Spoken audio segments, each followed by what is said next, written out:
কেৱল মাজুলীয়ে নহয় কলিয়াবৰতো এতিয়া বানে লৈছে ভয়ংকৰ ৰূপ বাঢ়নি পানীয়ে ছিঙিলে হাতীমুৰাৰ স্লুইচ গেটৰ সমীপৰ মথাউৰি ৩ বছৰ পূৰ্বে একে স্থানতে বাঢ়নি পানীয়ে ছিঙিছিল মথাউৰিটো ব্ৰহ্মপুত্ৰৰ পৰা হুৰাহুৰে কলঙলৈ এতিয়া পানী সোমাইছে বুলি জানিব পৰা গৈছে ব্যাপক বানৰ আশংকাত শংকিত হৈ পৰিছে কলিয়াবৰবাসী আপোনালোকক ভিজুৱেলছ দেখুৱাইছো কলিয়াবৰত ইয়া বানে ভয়ংকৰ ৰূপ ধাৰণ কৰিছে আপোনালোকে দেখিবলৈ পাইছে সেই ভিজুৱেলছ হাতীমুৰাৰ স্লুইচ গেটৰ সমীপৰ যি মথাউৰি আছে যিটো মথাউৰি ৩ বছৰ পূৰ্বে বানে ছিঙি নিয়াৰ ফলত আকৌ নিৰ্মাণ কৰা হৈছিল সেই মথাউৰিটো পুনৰবাৰ ছিগি গৈছে আৰু যাৰ ফলত ব্ৰহ্মপুত্ৰৰ পৰা কলঙলৈ হুৰাহুৰে পানী সোমাইছে ব্যাপক বানৰ আশংকাত এতিয়া ত্ৰস্তমান হৈ পৰিছে কলিয়াবৰবাসী আপোনালোকক আমি ভিজুৱেলছ দেখুৱাইছোঁ ইয়া দেখিবলৈ পাইছে কলিয়াবৰৰ সেই শেহতীয়া বান পৰিস্থিতিৰ ভিজুৱেলছ মুঠৰ ওপৰত প্ৰকৃতিৰ যি ৰুদ্ৰ ৰূপ সেই ৰুদ্ৰ ৰূপে এতিয়া সমগ্ৰ ৰাজ্যত হাহাকাৰময় পৰিস্থিতিৰ সৃষ্টি কৰিছে উজনি নামনি সৰ্বত্ৰে বানৰে তাণ্ডৱৰ সৃষ্টি কৰিছে উজনিৰ ইখনৰ পিছত সিখন গাঁও ইটোৰ পিছত সিটো অঞ্চল মুহূৰ্তে মুহূৰ্তে প্লাবিত হৈছে ব্ৰহ্মপুত্ৰৰ জলস্তৰ ইমানেই বৃদ্ধি হৈছে যে কেইবাবছৰীয়া ৰেকৰ্ড ভংগ কৰিছে ঠায়ে ঠায়ে ব্ৰহ্মপুত্ৰৰ জলস্তৰ বৃদ্ধিৰ খবৰে আৰু এয়া আপোনালোকক কলিয়াবৰৰ পৰিৱেশ দেখুৱাইছোঁ আমি এই মুহূৰ্তত তপন শইকীয়াৰ সৈতে ফোনযোগে সংযোগ স্থাপন কৰিছোঁ আমাৰ কলিয়াবৰৰ সাংবাদিক তপন মই আপোনাৰ পৰা জানিব বিচাৰিম ৩ বছৰ পূৰ্বে এটা মথাউৰি সেই মথাউৰিটো বানে ছিঙি নিছিল আকৌ নিৰ্মাণৰ ৩ বছৰৰ পিছতে সেই মথাউৰিটো আকৌ এবাৰ ছিঙি নিছে আচলতে নিৰ্মাণত বিসংগতি নে নিৰ্মাণ সম্পূৰ্ণ হোৱা নাছিল যাৰ বাবে মথাউৰিটো আজি বানে ছিঙি নিলে হয় ৰাজীৱ চাওক মই প্ৰথমতে এটা কথা উল্লেখ কৰিব বিচাৰিম যে ইয়াৰ পূৰ্বে ২০১৭ চনত কলিয়াবৰৰ হাতীমুৰাত যিটো মথাউৰি ছিঙি পেলাই প্ৰলয়ংকৰী বানপানী সূচনা হৈছিল সেই স্থানতে বৰ্তমান পুনৰ এটা বান্ধ ইতিমধ্যে ব্ৰহ্মপুত্ৰৰ বাঢ়নি পানীয়ে ছিঙি নিছে আৰু তাৰ ফলত এতিয়া হুৰাহুৰে কলঙলৈ পানী প্ৰবাহিত হৈছে আৰু কলঙৰ পাৰ ইতিমধ্যে উফন্দি পৰা পৰিলক্ষিত হৈছে আৰু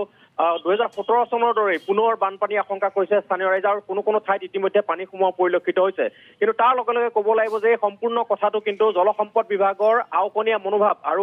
অদূৰদৰ্শিতাৰ ফলতে এই ঘটনাটো সংঘটিত হৈছে বুলি আমি দাবী কৰিব লাগিব বা ক'ব পাৰি কিয় কাৰণ যিটো স্থানত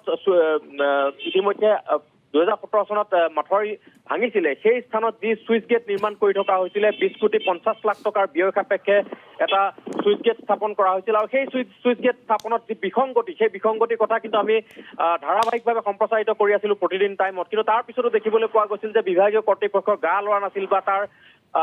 বিসংগতি দূৰ কৰাৰ কাৰণে কোনো ধৰণৰ ব্যৱস্থা গ্ৰহণ কৰা পৰিলক্ষিত হোৱা নাছিল আৰু সেই চুইচ গেটৰ পৰা পানী নিগৰি নিগৰি যি ধৰণে চুইচ গেট খুলি নিদিওঁতেই আচলতে ব্ৰহ্মপুত্ৰৰ পৰা কলঙলৈ পানী হুৰাহুৰে সোমাইছিল অনিয়ন্ত্ৰিতভাৱে আৰু সেই তেনেধৰণে পানী সোমোৱাৰ ফলতে আজি চুইচ গেটৰ সন্মুখৰ যিটো বান্ধ এটা পথ হিচাপে ব্যৱহাৰ কৰা এটা বান্ধ সেই বান্ধটো ইতিমধ্যে ছিগি গৈছে আৰু তাৰ ফলত এতিয়া অনিয়ন্ত্ৰিতভাৱে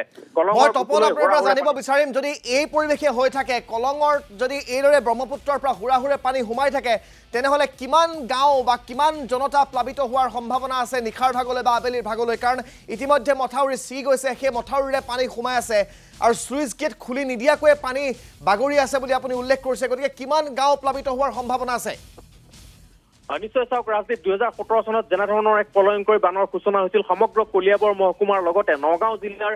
বিভিন্ন প্ৰান্ত আচলতে বানত বুৰ গৈছিল ২০১৭ চনত কলঙৰ মুখত এই মথাউৰিটো ভঙাৰ কাৰণে আৰু এইবেলিও যে সেই ঘটনাৰ পুনৰাবৃত্তি নহ'ব তাক নুই কৰিব নোৱাৰি কাৰণ ইতিমধ্যে পানী হুৰাহুৰে কলঙৰ বুকুলৈ সোমাবলৈ আৰম্ভ কৰিছে ব্ৰহ্মপুত্ৰৰ পৰা আৰু কলং পাৰৰ যিসমূহ গাঁও আছে কলিয়াবৰ মহকুমাৰ সমগ্ৰ গাঁও আচলতে প্লাবিত হোৱাৰ আশংকা কৰা গৈছে হয়তো নিশাৰ ভাগলৈ নগাঁও জিলাৰো বহু অঞ্চল প্লাবিত হোৱাৰ আশংকা আছে আৰু এই মুহূৰ্তত যিহেতু পানী হুৰাহুৰে সোমাই আছে গতিকে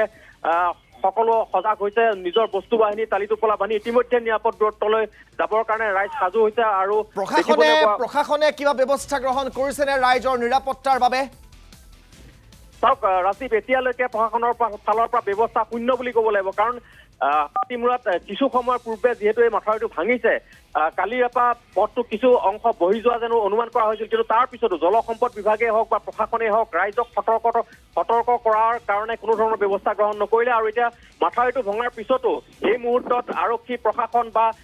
অন্যান্য লোকসকল জলসম্পদ বিভাগৰ লোকসকল ঘটনাস্থলীলৈ ৰাওনা হৈছে বা ঘটনাস্থলীত উপস্থিত হৈছে কিন্তু আতংকিত ৰাইজক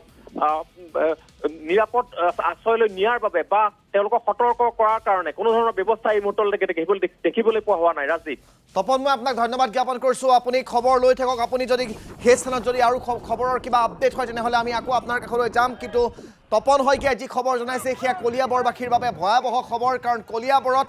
যি পূৰ্বে সৃষ্টি হোৱা প্ৰলয়ংকাৰী বান সেই ধৰণৰ পৰিৱেশ এটাৰ সূচনা হ'বলৈ গৈ আছে বুলি তেওঁ উল্লেখ কৰিছে কাৰণ হুৰাহুৰে কলঙত পানী সোমাইছে ব্ৰহ্মপুত্ৰৰ পৰা আৰু সেয়াই যদি হৈ থাকে প্ৰশাসনে যদি কোনো ব্যৱস্থা গ্ৰহণ নকৰে তাৎক্ষণিকভাৱে তেনেহ'লে কিন্তু পৰিৱেশ যে বেয়াৰ দিশলৈ যাব সেয়া ইতিমধ্যে এক প্ৰকাৰ নিশ্চিত হৈছে